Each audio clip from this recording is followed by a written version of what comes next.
दो शक्तिशाली राज्यों के बीच आज होने वाला था ऐसा मुकाबला जहां तलवार नहीं बल्कि दिमाग की ताकत तय करेगी कौन है असली राजा। और अगर कोई हार गया तो उसे पूरी दुनिया के सामने मानना पड़ेगा कि वो सबसे कमजोर और बेवकूफ राजा है। दरबार में सन्नाटा था। हर मंत्री, हर सैनिक बस एक ही चीज का इंतजार कर रहा था, वो 3 सवाल जो किसी की किस्मत बदलने वाले थे। राजा वीरेंद्र, क्या तुम सच में खुद को बुद्धिमान समझते हो? रणवीर, हम सिर्फ समझते नहीं, साबित भी कर सकते हैं।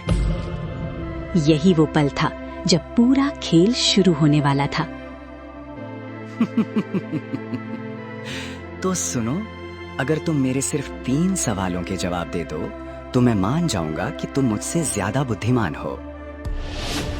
और अगर ना दे पाए तो तुम्हें मेरे सामने झुकना होगा और पूरे राज्य में ऐलान करना होगा कि तुमसे ज्यादा बुद्धिमान कोई और है, और वो हूँ मैं।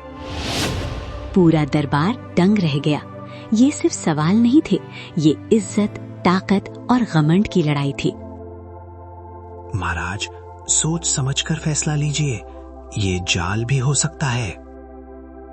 एक सच्चा राजा चुनौती से पीछे नहीं हटता। अब या तो वीरेंद्र इतिहास बना देगा या फिर हमेशा के लिए हार जाएगा।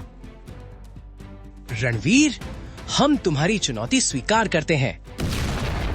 बहुत अच्छा, अब ध्यान से सुनो, ये 3 सवाल तुम्हारी किस्मत तय करेंगे। और यहीं से शुरू हुआ एक ऐसा खेल जिसमें दिमाग ही हथियार था और एक छोटी सी गलती सब कुछ खत्म कर सकती थी। अब वो पल आ चुका था जिसका इंतजार पूरे दरबार को था। 3 सवाल जो एक राजा की किस्मत और उसकी इज्जत दोनों तय करने वाले थे। पहला सवाल, ऐसी कौन सी चीज है जो ऊपर जाती है लेकिन कभी नीचे नहीं आती? वीरेंद्र ने सोचा, लेकिन दिमाग पूरी तरह खाली। इतना आसान नहीं है महाराज। और इससे पहले कि कोई कुछ समझ पाता, दूसरा सवाल आ चुका था। दूसरा सवाल, मछली पानी में रहती है लेकिन वो पानी कब पीती है? दरबार में सब एक दूसरे को देखने लगते हैं। हर कोई कंफ्यूज, ये कैसा सवाल है? महाराज, ये तो असंभव है। लेकिन असली झटका अभी बाकी था। और अब तीसरा सवाल, दुनिया की सबसे कीमती चीज जो खरीदी नहीं जा सकती, वो क्या है? 3 सवाल सुनने में आसान, लेकिन जवाब किसी के पास नहीं। क्या हुआ महाराज, अब तो आपकी बुद्धि काम नहीं कर रही? हमें सोचने के लिए समय चाहिए। समय? ठीक है, तुम्हें 1 महीना मिलता है, लेकिन याद रखना, अगर जवाब नहीं दे पाए तो तुम्हें मेरे सामने झुकना पड़ेगा। 3 सवाल और दांव पर पूरे राज्य की इज्जत। क्या वीरेंद्र इन सवालों का जवाब ढूंढ पाएगा या फिर हमेशा के लिए हार जाएगा? रणवीर की चुनौती स्वीकार करने के बाद अब वीरेंद्र के पास सिर्फ 1 महीना था। 3 सवाल और पूरा राज्य, सब कुछ दांव पर था। मंत्री देवदत्त, तुरंत दरबार में आइए। जी महाराज, आदेश दीजिए। पूरे राज्य में ऐलान कर दो, जो भी इन 3 सवालों का जवाब देगा उसे 1000 सोने के सिक्के इनाम में मिलेंगे। ये खबर आग की तरह पूरे राज्य में फैल गई। सुना तुमने? राजा ने 1000 सोने के सिक्के रखे हैं। लेकिन सवाल भी तो बहुत अजीब है। चलो कोशिश करते हैं, क्या पता किस्मत खुल जाए। एक एक करके लोग दरबार में आने लगे। महाराज, शायद जवाब ये हो सकता है। गलत। अगला। लेकिन कोई भी एक भी सवाल का सही जवाब नहीं दे पाया। दिन बीतते गए, उम्मीद कम होती गई और वीरेंद्र का गुस्सा बढ़ता गया। क्या हमारे राज्य में एक भी बुद्धिमान व्यक्ति नहीं? महाराज, मुझे लगता है आपको हार मान लेनी चाहिए। चुप, तुम्हारी हिम्मत कैसे हुई ऐसी बात कहने की? अब ये सिर्फ सवाल नहीं थे, ये अहंकार की लड़ाई बन चुकी थी। देवदत्त, अब तुम ही इन सवालों का जवाब दोगे। महाराज, मैं कैसे? तुम्हें 15 दिन मिलते हैं। अगर जवाब नहीं मिला तो तुम्हारा पूरा परिवार खत्म कर दिया जाएगा। अब ये खेल और भी खतरनाक हो चुका था। एक तरफ राजा की इज्जत और दूसरी तरफ एक परिवार की जान। क्या देवदत्त इन सवालों का जवाब ढूंढ पाएगा या फिर सब कुछ खत्म हो जाएगा? दरबार से निकलने के बाद देवदत्त पूरी तरह टूट चुका था। 15 दिन, 3 सवाल और दांव पर उसका पूरा परिवार। क्या बात है जी, आज बहुत परेशान लग रहे हैं। सब खत्म हो गया। ऐसा मत कहिए, हुआ क्या है? राजा ने मुझे 15 दिन दिए हैं उन 3 सवालों के जवाब ढूंढने के लिए। और अगर जवाब नहीं मिला तो वो हमें और हमारे पूरे परिवार को खत्म कर देंगे। ये सुनते ही घर में सन्नाटा छा गया। हमने क्या गलती की है? हमारे साथ ही ऐसा क्यों? राजा अपनी इज्जत बचाने के लिए हमें कुर्बान कर देगा। अब ये सिर्फ डर नहीं था, ये बेबसी की एक ऐसा डर जहां कोई रास्ता नहीं दिख रहा था। तभी बेटा अर्जुन अंदर आता है। पिताजी, आप दोनों इतने परेशान क्यों हैं? बेटा, अब शायद हमारे पास ज्यादा समय नहीं है। क्या मतलब? साफ साफ बताइए। देवदत्त सारी बात अर्जुन को बता देता है। पिताजी, आप हार कैसे मान सकते हैं? आप इतने बुद्धिमान हैं। बेटा, ये सवाल ही ऐसे हैं जिनका जवाब किसी के पास नहीं। तू एक काम कर, तू यहाँ से चला जा। क्या मैं आपको छोड़कर भाग जाऊं? बेटा, हम चाहते हैं कि तू बच जाए। अगर तू यहाँ रहा तो राजा तुझे भी नहीं छोड़ेगा। एक पिता अपने बेटे को बचाने के लिए खुद उसे दूर भेज रहा था। मैं कहीं नहीं जाऊंगा, मैं आपके साथ ही रहूंगा, चाहे कुछ भी हो जाए।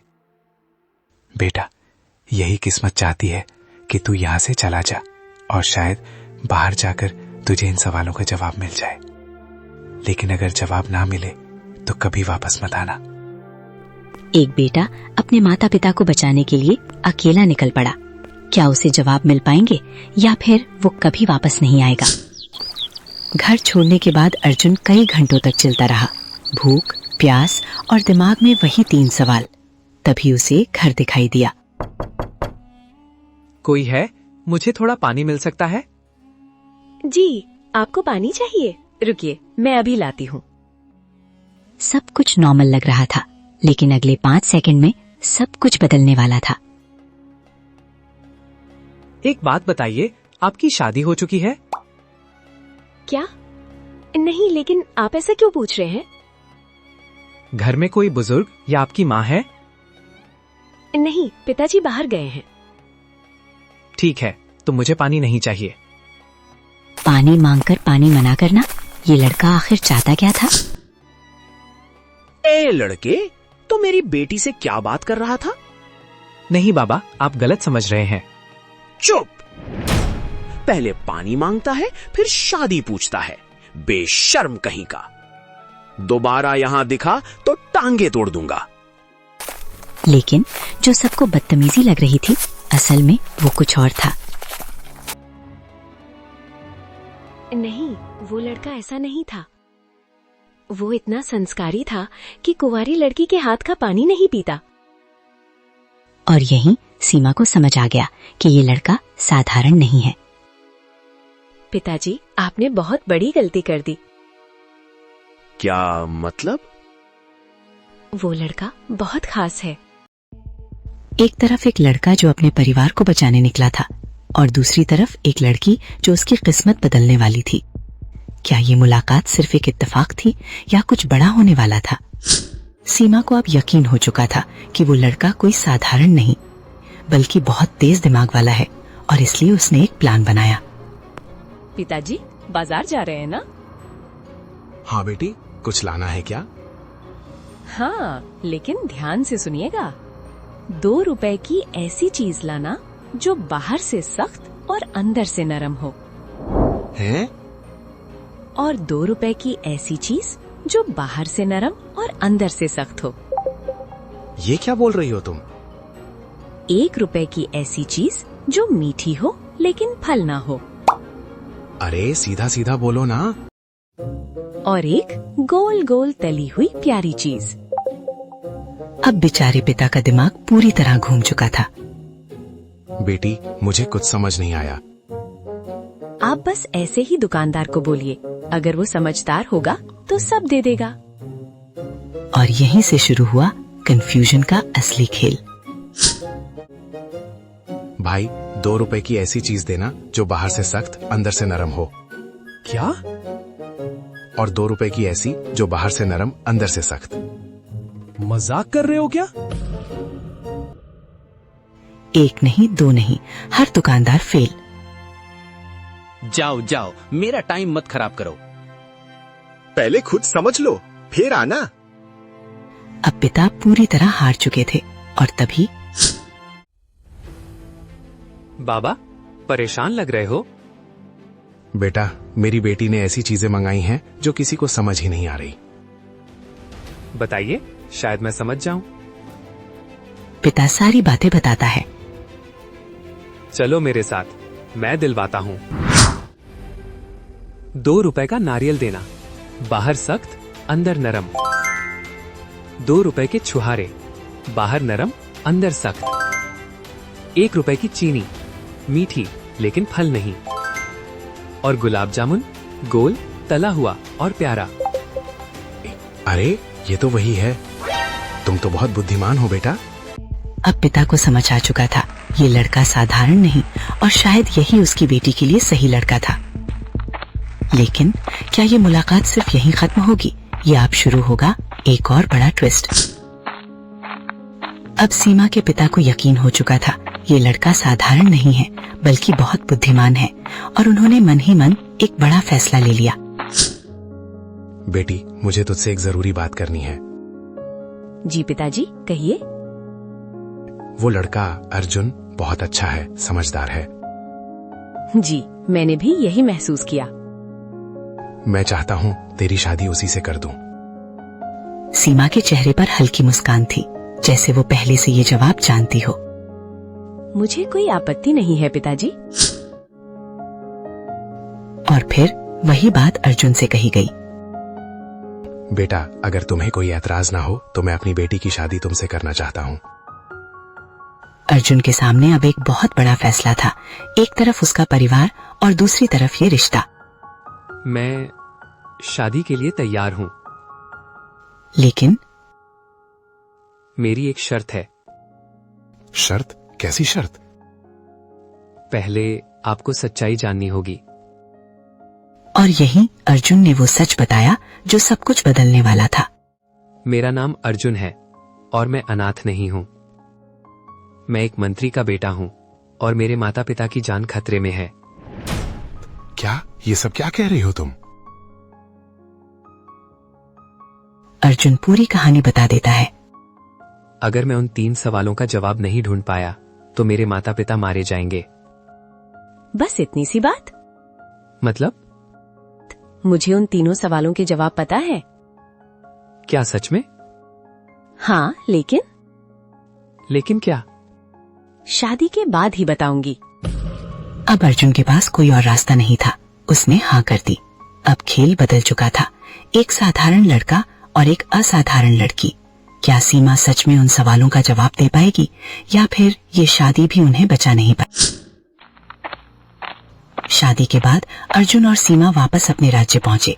अब उनके पास बहुत कम समय था और एक ही मौका सब कुछ बचाने। अब क्या करेंगे? राजा कभी भी बुला सकता है। पहले राजा से इजाजत लेनी होगी। किस बात की इजाजत? मुझे 2 दिन के लिए महल में आने जाने की पूरी आजादी चाहिए। लेकिन क्यों? क्योंकि जवाब सवालों में नहीं, महल में छुपा है। सीमा कुछ ऐसा जानती थी जो किसी और को नहीं पता था। महाराज, मेरी बहू आपके सवालों के जवाब दे सकती है। क्या? सच में? तो जल्दी बताओ। लेकिन उसकी एक शर्त है। कैसी शर्त? उसे 2 दिन के लिए महल में आने जाने की पूरी आजादी चाहिए, चाहे दिन हो या रात। ठीक है, अगर इससे मुझे जवाब मिलते हैं तो ये शर्त मंजूर है। और यहीं से शुरू हुआ असली खेल। पहली रात सीमा चुपचाप महल में घुसी।